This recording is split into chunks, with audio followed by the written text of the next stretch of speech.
இன்று உலகத்தினுடைய போக்கு ஒவ்வொரு நாளும் மாறிக்கொண்டிருக்கிறது. ஒரு பேப்பர் இந்த இந்தியன் எக்கனாமிக் ப்ராப்ளம் இன்னமும் என்ன ஆயிடுது அப்படின்னா, பாவர்ட்டி இருக்குது, அன்எம்ப்ளாய்மெண்ட் இருக்குது, ஃபாரின் எக்ஸ்சேஞ்சு கிரைசிஸ் இருக்குது. பல நாடுகள் இராணுவ கூட்டமைப்பில் வந்துவிட்டது. அப்புறம் கோல்டு வார் 1945 ஆரம்பித்து ஷாங்காய் கோஆபரேஷன் ஆர்கனைசேஷன் நடந்ததில் நம்மளுடைய பாரத பிரதமர் கலந்து கொண்டார். We have lost India to Russia and China.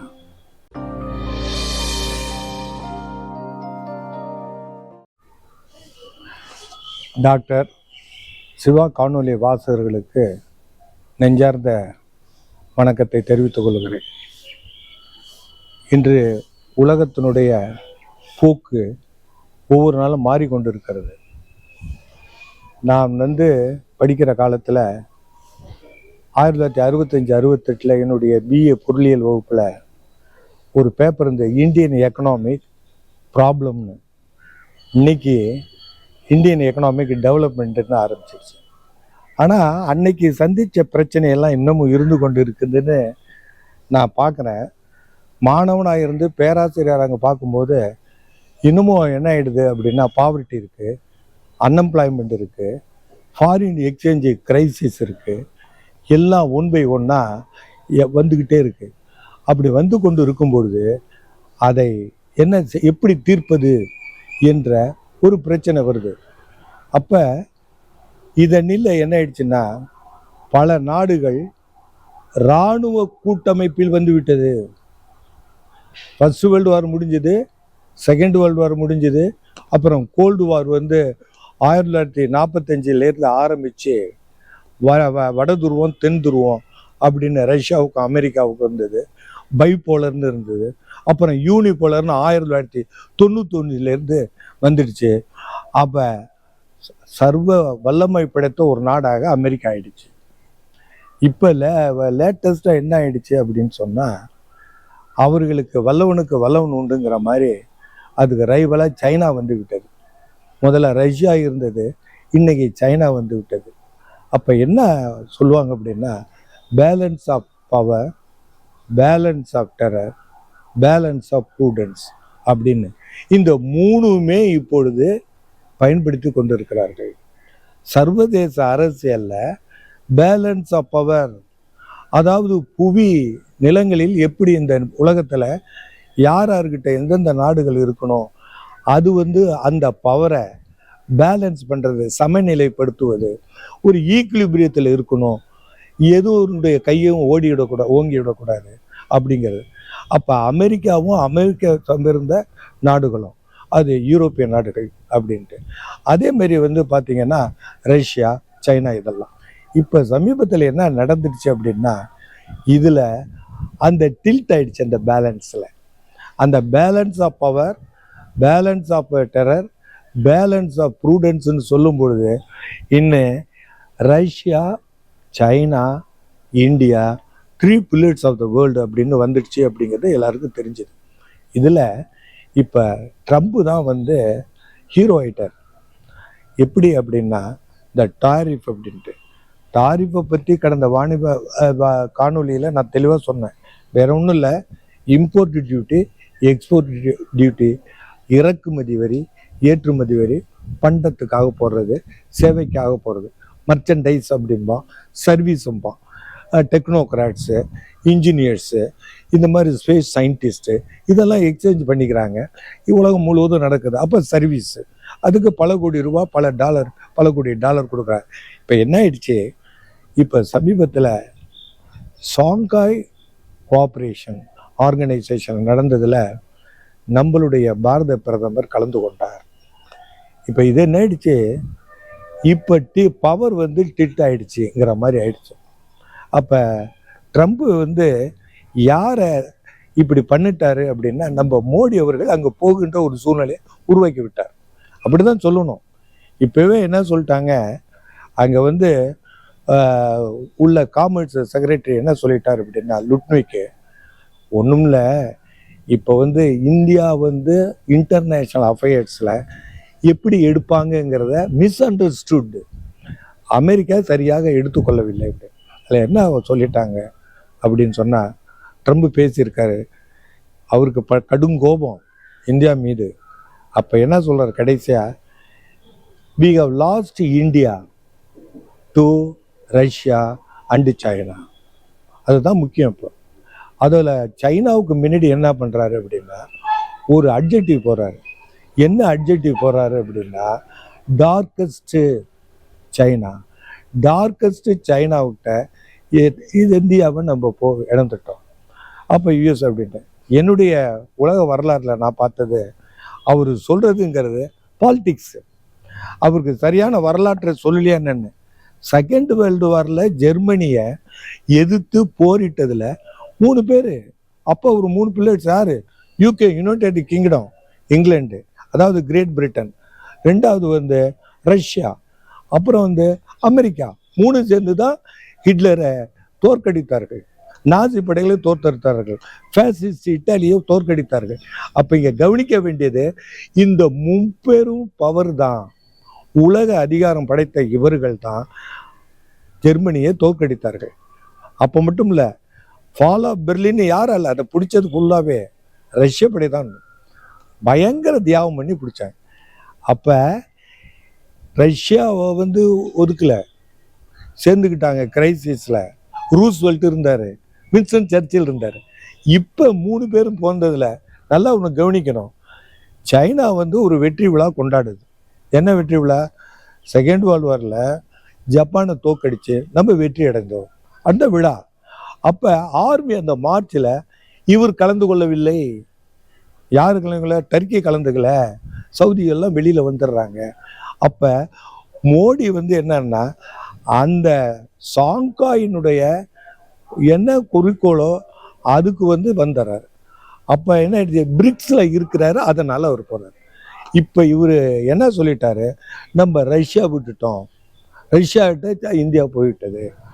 அது போனது மட்டும் இல்லை, இவனை இந்தியா போனது மட்டும் இல்லை, அதே நேரத்தில் சைனா வந்து ஒரு டார்க்கஸ்ட் அப்படிங்கிறார்.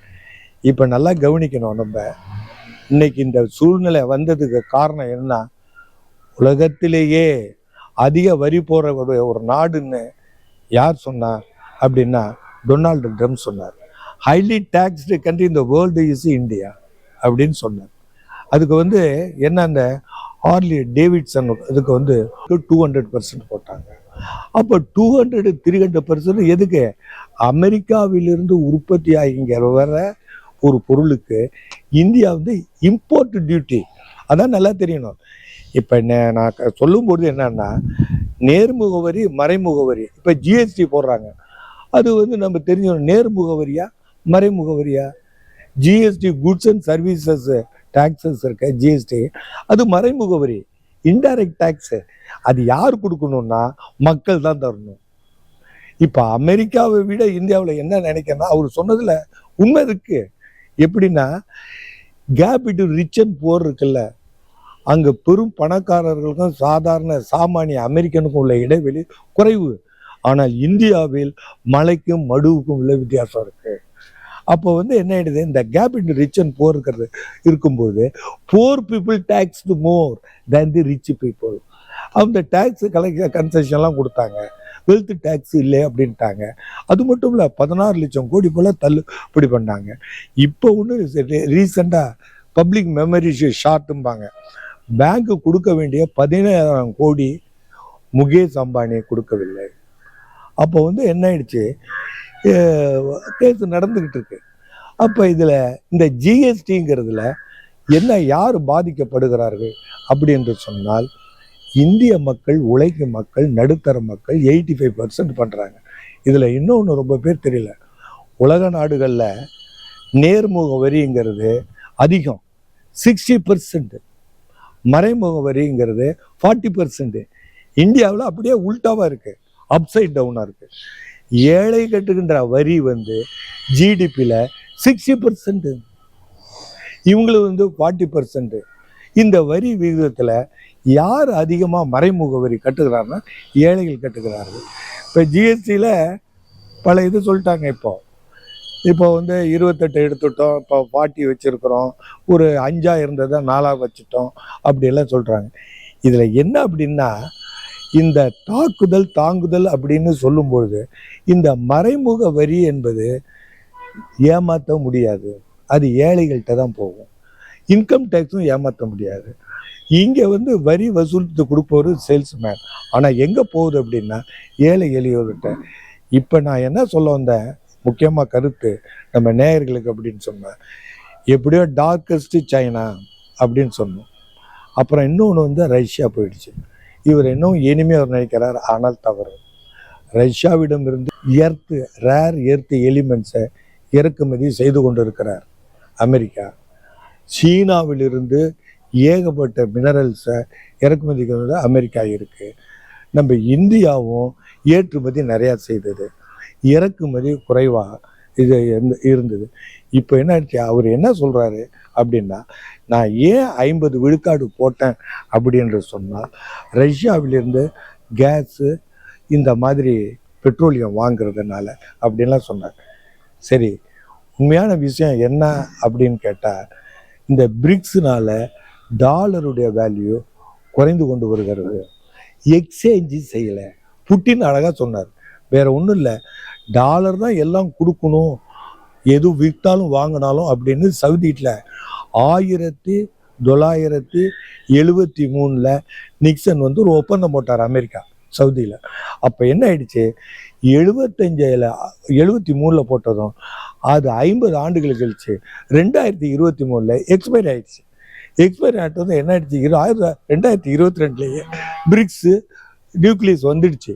அவங்க என்ன பண்ணாங்க, 22 வந்த பிறகு தட் கண்ட்ரி தட் கரன்சி எந்த இப்போ ரூபாவை கொடுத்துட்டு ரூபிளில் நம்ம ரஷ்யாவில் என்ன வாங்கலாம், கேஸ் வாங்கலாம், ரியாலில் பண்ணிக்கலாம், ஜப்பானில் எண்ணில் பண்ணிக்கலாம். இப்படி வந்துட்ட பிறகு என்ன ஆயிடுச்சு, அமெரிக்க டாலர் போனதனுடைய விளைவு தான். அதில் முக்கியமான ரோலில் இந்த 5 நாடுகளில் அந்த பிரிக்ஸில் இந்தியா இருக்குன்னு சொல்லிட்டு இப்போ என்ன சொல்கிறாரு, சைனா வந்து லீடிங் ரோல் ப்ளே பண்ணுறதுனால பிரிக்ஸில் அதை டார்க்கஸ்ட் கண்ட்ரிங்கிறார். வேற ஒன்றும் இல்லை, அதில் எவ்வரி டிரான்சாக்ஷனில் அமெரிக்கா டாலரில் இன்டர்நேஷ்னல் ட்ரேடில் சிக்காகோவில் ஷிஃப்ட்டுங்கிற முறையில் 20% கிடைச்சிது. இப்போ நம்ம பாதிக்கப்பட்டது சொல்கிறோம், கிரைசிஸில் ரஷ்யா தான் நின்னாங்க. இப்போ கூட வந்து பல இதில் வந்து சைனா வந்து நியூட்ரலாக இருந்துட்டாங்க.